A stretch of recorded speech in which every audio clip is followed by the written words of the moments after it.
Assalamualaikum warahmatullahi wabarakatuh. Halo guys, kembali lagi bersama saya Bobby Heren. Kali ini saya ingin membahas lagi tentang Luis Prasetyo. Jadi gini, saya sedikit membuka ya trik dia untuk bagaimana untuk mendeskripsikan Islam gitu. Jadi gini guys ya, dia memakai cara yang kurang cerdas itu. Jadi apa yang dilakukan dia? Gini, kita soalnya kalau agama ini kita berdebat di kitab suci, ya hadis, kitab suci gitu kan, dan dokumen-dokumen yang tulis. Kenapa? Karena itu ajarannya di situ gitu. Bukan dilihat dari kelakuan oknumnya. Misalnya dalam Islam tuh ada ustadz, ada umatnya. Dalam Kristen ada pendeta, ada umatnya gitu kan. Nah, juga ada nabinya juga tentunya kan. Nah, kita kita melihat tuh bukan dari situnya, tapi dari ajarannya, yaitu apa yang tertulis. Nah, yang tertulisnya yaitu kalau di Islam itu Quran hadis, kalau di Kristen itu Alkitab. Itu dibandingkan gitu. Karena yang diajarkan itu tidak apa ya, tidak ya satu itu, masa tuh tidak ada yang baik buruk. Yang satu itu ya itulah dia gitu. Tapi kalau oknum ya, kalau kita bahas ustadz, bahas umat, bahas pendeta, bahas umat, itu ada yang baik, ada yang jahat, guys. Ya, jadi tidak bisa. Jadi kalau kalau kita beragama itu, kita harus pelajari kitab sucinya.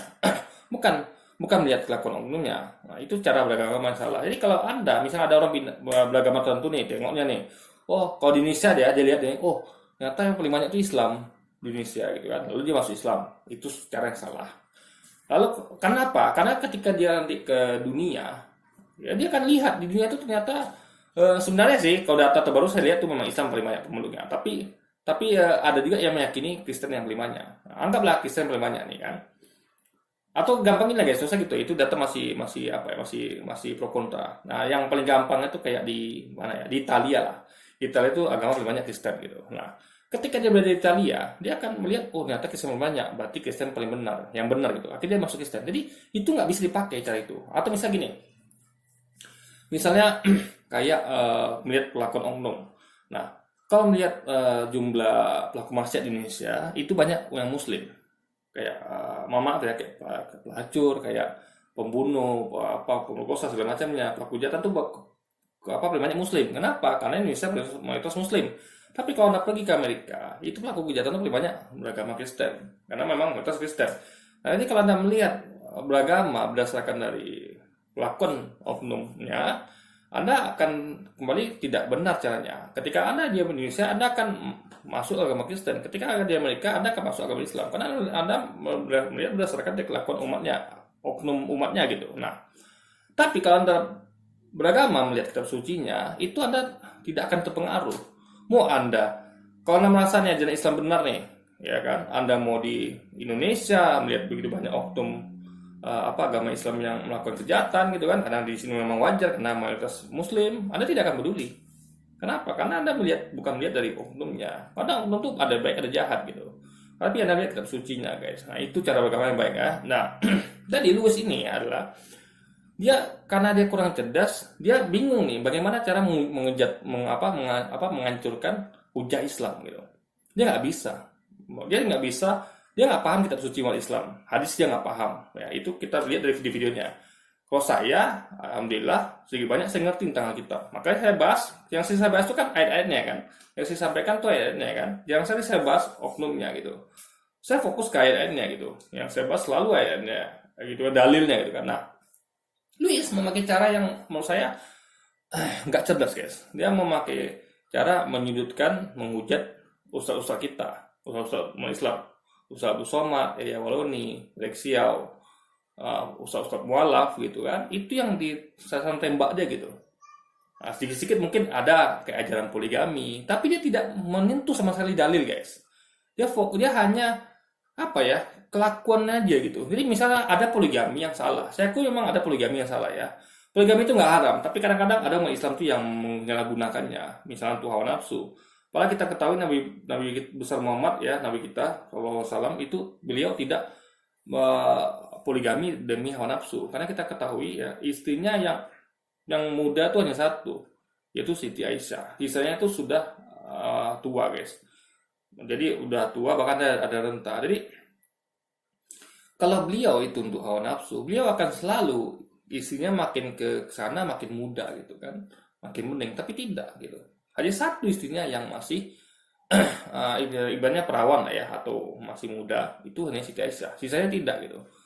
Nah, jadi dan Nabi pun sini adil, dia menggilir istri-istrinya dalam artian menggilir dalam artian adil apa waktunya gitu kan. Jadi misalnya istrinya misalnya ada 11 ya, itu dia adil.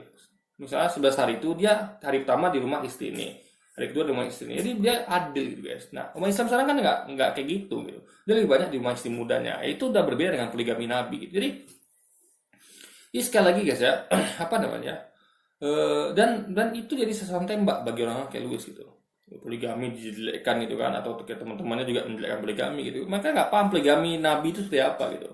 Dan selama Islam juga oknum-oknum ini kenapa tidak mencontoh dari poligaminya Nabi gitu. Jadi sekali lagi bukan salah ajarannya, bukan salah nabinya, salah dari oknum dari umatnya gitu. Jadi Louis ini ya fokus menghujat ustaz-ustaznya, dan ya sedikit lah kayak ajaran poligami atau dari surga itu tanpa menyentuh dalil di Qurannya, sehingga dia nggak ngerti kenapa ada 72 bidadari, kenapa ada poligami, dia nggak ngerti guys. Nah itu yang harus sampaikan. Tapi kalau kita ya, kalau terutama saya pribadi, saya fokus bahas ayat-ayatnya gitu, karena saya tahu ya seperti tadi yang saya sampaikan gitu ya. Kalau jadi cara beragama benar itu memang harus meneliti kitab sucinya gitu, yaitu manual book. Betul nggak manual booknya ini berasal dari Tuhan gitu? Karena manual book yang berasal dari Tuhan atau kitab suci berasal dari Tuhan itu tidak ada kontradiksi, ya. Tidak ada hal-hal tidak masuk akal gitu, ya kan? Jadi antara isi kitab suci itu harus sesuai dengan yang disampaikan oleh umat atau pemuka agamanya. Misalnya Al-Quran ya. Jadi ustadz itu ya itu harus menyampaikan isi Al-Quran itu murni, tanpa ditambah, tanpa dikurang-kurang, tanpa apapun itu yang tidak ada diucapkan selain di isi Quran. Nah, itu juga di Kristen gitu kan. Jadi sang pendeta itu atau umatnya harus menyampaikan sesuai dengan terus di Alkitab gitu. Nah, faktanya yang kita temukan, yang saya buat konten selama ini, yang saya pelajari kaji gitu, itu kata-kata pendeta dengan kitab suci berbeda. Nah, jadi ada perbedaan antara ucapan gitu kan dengan apa yang tulis gitu. Nah, di situ menjadi kita sadar gitu.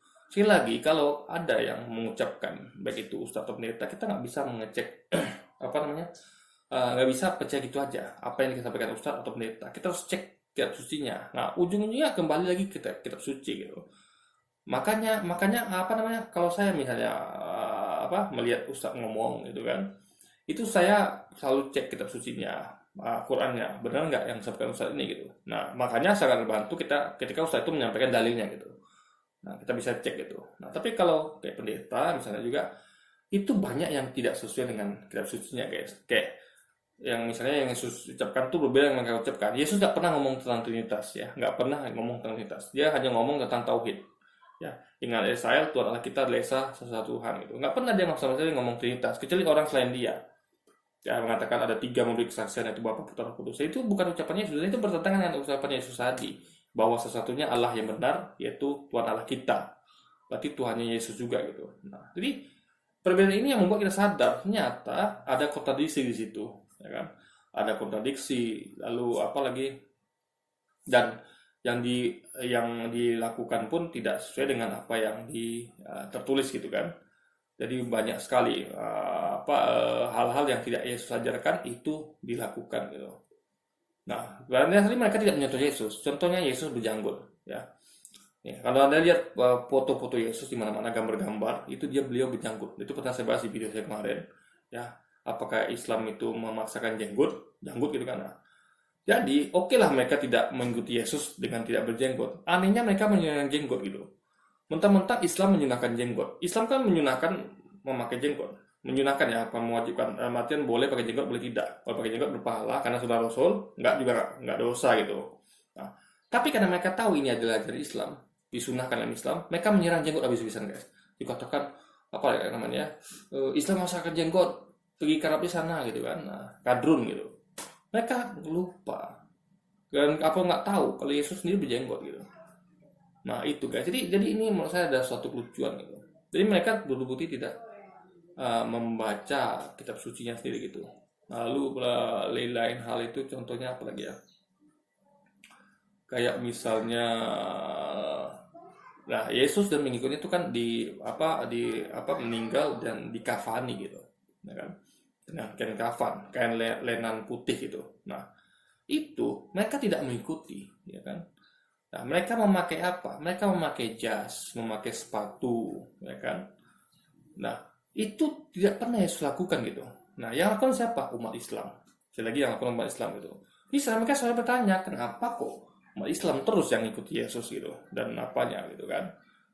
Nah, sekarang pakai logika pun ya, kita kalau mau jujur ya, kita kan udah meninggal nih. Kita kan bakal jadi tanah, guys. Coba anda gali deh kuburan yang sudah lama-lama itu, yang sudah tinggal tulang-tulang, kan udah di tanah gitu. Jadi untuk apa lagi dipakaikan jas? Dikuburkan dengan memakaikan jas sama sepatu. Toh ujungnya di tanah juga. Nah makanya itulah makanya. Jadi itu kan suatu pemborosan. Nah aturannya jas itu bisa dipakai untuk yang lain atau dijual diberikan fakir miskin gitu kan. Nah itu kan lebih baik gitu, ya kan, lebih berguna dan lebih baik di mata, pasti orang mengatakan itu pasti baik kalau jas dan sepatu yang mahal itu, ya, yang pakaian indah itu bisa digunakan untuk atau wanita itu kan pakai gaun kan, itu kan bisa dijual atau dimanfaatin untuk yang lain, untuk bantu orang misal memberi makan pakai miskin gitu kan. Nah itu kan lebih baik gitu. Nah makanya kenapa pakai kain putih ini, bisa dilihat pakai logika, pakai kain linen putih itu karena itu nggak mungkin kan orang mayat itu telanjang gitu guys, kan nampak auratnya gitu. Itu makanya itu pakai lenang putih biar nggak nampak auratnya gitu. Nah itu kan lenang putih itu kan harganya murah guys, hanya selembar kain saja kan untuk tutup aurat gitu. Nah jadi itu efisien sekali gitu dan tidak memberatkan sang ya, ahli waris. Kenapa? Kalau bagaimana kalau mereka jadi miskin, mereka orang miskin, mereka sampai beli jas atau sesuatu. Nah, mereka tidak dipersulit dengan itu, mereka cukup dan orang bantu pun gampang menyediakan kain linen putih gitu. Ya kan? Nah, jadi dananya bisa dipakai untuk yang lain, untuk kebutuhan ahli waris, misalnya mereka banyak kebutuhan atau membantu yang lain gitu kan. Nah, ini semuanya ada logikanya, guys. Nah, lalu ada salahnya juga kayak kalau Anda lihat ya Bunda Maria, itu Anda lihat foto-fotonya, itu beliau berjilbab, ya. Cuman ini istilahnya aja gitu, tapi itu namanya istilah jilbab. Anda mau sebut itu bukan jilbab, silakan. Tapi itu dalam Islam itu namanya jilbab. Jadi semua yang tutup aurat itu namanya jilbab. Ya, itu udah kategori tutup aurat tuh yang dipakai oleh Bunda Maria itu. Juga dipakai oleh para widawati itu. Nah, kenapa umat Islam yang mewajibkan itu, yang sama dengan Bunda Maria coba? Kenapa umat Kristen jemaahnya tidak gitu? Hanya widawati saja gitu. Itu perlu dipertanyakan gitu. Ya nggak lihat foto-fotonya itu ya di luar itu ada tulisan la ilaha illallah gitu kan, ada di apa kalau ada zoom itu ya, di beberapa gambar tuh ada tulisan la ilaha illallah gitu, alias tidak Tuhan selain Allah guys. Nah juga bagaimana hal-hal lainnya gitu, contoh yang diterapkan oleh Yesus ya kan, itu semuanya yang Islam lakukan gitu, sunatnya beliau gitu, umat Islam sunat gitu dan wajib. Dan memang Ibrahim juga diwajibkan dengan Allah kalau itu adalah perjanjian kekal selama lamanya gitu. Nah, makanya perjanjian yang turun temurun dan kekal selamanya gitu. Jadi sekali lagi ya apa namanya ya, semuanya itu guys ada benang merahnya gitu. Nah itu kenapa umat Islam melakukan, umat Islam tidak gitu. Nah intinya yang mau saya sampaikan adalah eh, kita harus cerdas dalam beragama. Ya, kalau Louis mau nyerang ustadz kita silakan, ya kan? Itu cara kuno, ya. Orang cerdas tidak akan beragama melihat dari kelakuan oknumnya. Misalnya ada ustadz yang salah pun ya sudah, itu manusia. Manusia tempatnya khilaf dan salah gitu. Nah, tapi kalau kalau kitab suci itu dari Tuhan. Kalau memang kitab suci dari Tuhan, itu nggak pernah salah. Makanya kalau Anda menemukan kesalahan dalam kitab suci, itu berarti terbukti agamanya salah. Kenapa? Karena Tuhan tidak mungkin menurunkan sesuatu yang salah. Nah, makanya kalau kita cerdas, kita harus bahas kitab sucinya gitu. Debat tuh ya kitabiah gitu. Ya kan? Bahas Quran, hadis dan juga bahasa kitab. Itu cara beragama yang benar gitu. Bukan bahas oknumnya. Karena oknum itu sebaik apapun dia tetap bisa khilaf gitu. Tetap bisa melakukan kesalahan gitu. Ya kan? Contoh kemarin kayak pastor-pastor di Vatikan itu kurang tinggi apa posisi beliau ini coba, mereka bisa juga melakukan pedofilia gitu kan. Jadi intinya adalah manusia itu salah dan lupa, guys. Khilaf gitu. Gak bisa kita berdasarkan menyandarkan apa namanya beragama melihat dari oknumnya. Makanya setiap video saya itu saya selalu bahas tentang kitab sucinya gitu. Dalil-dalil yang ada di kitab Alkitab gitu, dari Quran dan hadis gitu. Itulah cara beragama benar, bukan stiluis ya. Selagi bukan stiluis yang selalu menghujat usaha-usaha kita dan sedikit menyentuh ajaran poligami tanpa dia tahu dalilnya. Kenapa ada poligami, kenapa ada 72 berita dari surga gitu. Oke, jadi tidak salah dalam beragama, apa kaji yang tulis bukan kelakuan oknumnya. Oke guys, jadi mungkin sekian dulu video saya kali ini. Sampai jumpa lagi di video-video selanjutnya. Wassalamualaikum warahmatullahi wabarakatuh guys.